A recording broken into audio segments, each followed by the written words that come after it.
नमस्कार। आज हम एक बहुत ही रोमांचक सफर पर निकलने वाले हैं। एक सफर जो हमें ले जाएगा समय में पीछे। हम बात करेंगे प्राचीन भारत की और समझने की कोशिश करेंगे उस 3000 साल पुरानी कहानी को, उन सुरागों के जरिए जो इतिहास ने हमारे लिए छोड़े हैं। तो सबसे बड़ा सवाल यही है ना, कि आखिर हम 3000 साल पुरानी कहानी को दोबारा कैसे जोड़ते हैं, वो भी तब जब कोई चश्मदीद गवाही नहीं है। इसका जवाब उन्हीं चीजों में छिपा है जो वो लोग अपने पीछे छोड़ गए। उनकी बनाई मोहरें, उनकी इमारतें और उनके वो संदेश जो उन्होंने पत्थरों पर लिख दिए। तो इस सफर में हम 3 बड़े पड़ावों पर रुकने वाले हैं।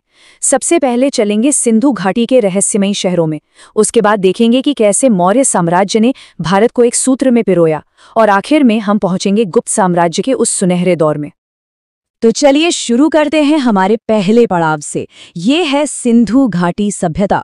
सोचिए, लगभग 5000 साल पहले की दुनिया, एक ऐसी दुनिया जो आज भी अपने अंदर इतने रहस्य समेटे हुए हैं कि हमें हैरान कर देती है। इन शहरों की इंजीनियरिंग तो बस कमाल की थी। जैसे मोहनजोदाड़ो में जो ग्रेट बाथ मिला है, एक विशाल स्नानागार, शायद किसी बड़े धार्मिक अनुष्ठान के लिए। फिर गुजरात के तट पर लोथल को देखिए, वहां एक एडवांस्ड डॉकयार्ड था, मतलब एक पूरा बंदरगाह जो उस जमाने में समुद्री व्यापार का सेंटर रहा होगा।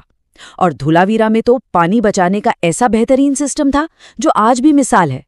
तो जाहिर है ये कोई साधारण सभ्यता तो बिल्कुल नहीं थी। और सिर्फ इंजीनियरिंग ही नहीं, उनकी टेक्नोलॉजी भी लाजवाब थी। वो एक खास तकनीक का इस्तेमाल करते थे जिसे लॉस्ट वैक्स प्रोसेस या सिर पर्दू कहते हैं। ये बहुत ही मुश्किल तरीका है जिससे वो धातु की बेहद खूबसूरत और बारीक मूर्तियां बना लेते थे। और इसका सबसे अच्छा उदाहरण ये मशहूर डांसिंग गर्ल की कांस्य मूर्ति है। बस एक पल के लिए सोचिए, 4500 साल पहले किसी कलाकार ने इसे बनाया था। ये कलाकृति आज भी हमें हैरान कर देती है। तो जब हम इन सब चीजों को एक साथ देखते हैं, उनकी वो छोटी छोटी बारीक मुहरें, मेसोपोटामिया तक फैला उनका व्यापार, ग्रिड पैटर्न पर बने शहर और दुनिया में सबसे पहले कपास की खेती के सबूत, ये सब मिलकर एक ही कहानी कहते हैं कि ये एक बहुत ही एडवांस्ड और ऑर्गेनाइज्ड सिविलाइजेशन थी। अच्छा, तो सिंधु घाटी सभ्यता के कई सदियों बाद अब हम कहानी में आगे बढ़ते हैं। भारत में उदय होता है मौर्य साम्राज्य का। और ये एक ऐसी कहानी है जिसमें जबरदस्त जीत भी है और एक बहुत बड़ा दिल को छू लेने वाला बदलाव भी। इसकी शुरुआत की थी चंद्रगुप्त मौर्य ने, और उनके साथ थे उनके चतुर सलाहकार चाणक्य। इन दोनों की जोड़ी ने नंद वंश को सत्ता से हटाया और एक ऐसे विशाल साम्राज्य की नींव रखी जिसने लगभग पूरे भारतीय उपमहाद्वीप को एक कर दिया। लेकिन इस कहानी में एक बहुत बड़ा ट्विस्ट आता है। एक ऐसी घटना जो एक बेहद क्रूर विजेता को शांति का सबसे बड़ा दूत बना देती है। सवाल ये है कि आखिर ऐसा क्या हुआ होगा?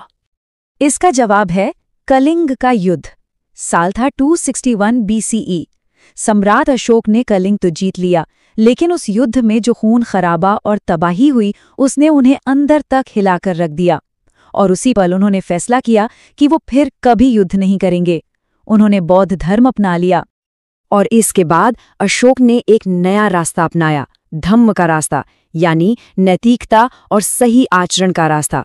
उन्होंने अपने संदेशों को बड़े बड़े खंभों और चट्टानों पर खुदवाया। अपने विचारों को फैलाने के लिए खास अधिकारी रखे जिन्हें धम्म महामात्र कहा जाता था। और इतना ही नहीं, उन्होंने बौद्ध धर्म का संदेश फैलाने के लिए विदेशों तक में अपने दूत भेजे। मौर्य साम्राज्य के बाद कहानी का अगला बड़ा अध्याय है गुप्त साम्राज्य का। इस दौर को अक्सर भारत का गोल्डन एज या स्वर्ण युग भी कहते हैं। और ऐसा क्यों? क्योंकि इस समय कला, विज्ञान और संस्कृति ने ऐसी ऊंचाइयों को छुआ जो पहले कभी नहीं देखी गई थीं। इस वंश की नींव रखी चंद्रगुप्त प्रथम ने, जिन्होंने महाराजाधिराज की उपाधि ली, मतलब राजाओं के भी राजा। लेकिन साम्राज्य को असल में जिसने विशाल बनाया वो थे उनके बेटे समुद्रगुप्त, जो एक महान विजेता और योद्धा थे। अब सवाल यह है कि हम समुद्रगुप्त के बारे में इतना सब कुछ जानते कैसे हैं? इसका श्रेय जाता है उनके दरबारी कवि हरिसेन को। उन्होंने अपने राजा की तारीफ में एक लंबी कविता लिखी जिसे प्रयागराज प्रशस्ति कहते हैं। ये एक ही पत्थर के खंभे पर खुदी हुई है और इसमें उनकी जीतों और उनकी महानता की पूरी कहानी बयां की गई है। पर गुप्तकाल सिर्फ लड़ाइयों और जीतों का दौर नहीं था, ये ज्ञान और विज्ञान का भी केंद्र था। इसी दौर में नालंदा यूनिवर्सिटी जैसे महान शिक्षण संस्थान बने, जहां सिर्फ भारत से ही नहीं बल्कि दुनिया भर से लोग ज्ञान हासिल करने आते थे। लेकिन देखिए, प्राचीन भारत की कहानी सिर्फ इन 3 बड़े साम्राज्यों की कहानी नहीं है। ये तो एक खूबसूरत ताने बाने की तरह है, जिसमें कई छोटे बड़े राज्यों के धागे बुने हुए हैं और हर राज्य की अपनी एक अलग खास पहचान थी। अगर मिसाल के तौर पर देखें तो सातवाहन वंश ने कला को बहुत बढ़ावा दिया और अमरावती का महान स्तूप बनवाया। फिर दक्षिण में शक्तिशाली चालुक्य थे, जिन्होंने सम्राट हर्ष जैसी बड़ी ताकत को भी हराया। और पल्लवों को तो हम उनके शानदार शोर टेम्पल के लिए जानते हैं, जो उन्होंने महाबलीपुरम में चट्टानों को तराश कर बनाया था। कमाल है। और इस दौर के बारे में हमारी जानकारी का एक बहुत बड़ा जरिया है विदेशी यात्री, जैसे कि चीनी यात्री हुएनसांग। वो राजा हर्ष के दरबार में आए थे और उन्होंने उस समय के भारत के बारे में बहुत कुछ लिखा, जिसमें अजंता की अद्भुत गुफाओं का भी जिक्र है।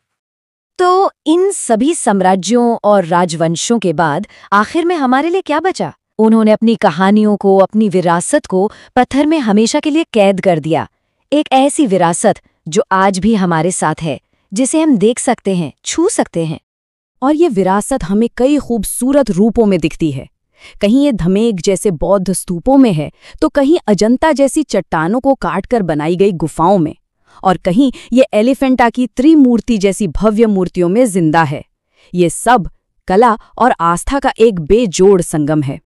तो ये साफ है कि ये महान सभ्यताएं सिर्फ इतिहास के पन्नों में दफन नहीं हो गई। उन्होंने अपनी कहानी को पत्थरों में, अपनी कला में हमेशा हमेशा के लिए लिख दिया। और यही बात हमें सोचने पर मजबूर करती है कि सदियों बाद जब लोग हमारे दौर को देखेंगे तो हमारे युग की विरासत क्या होगी।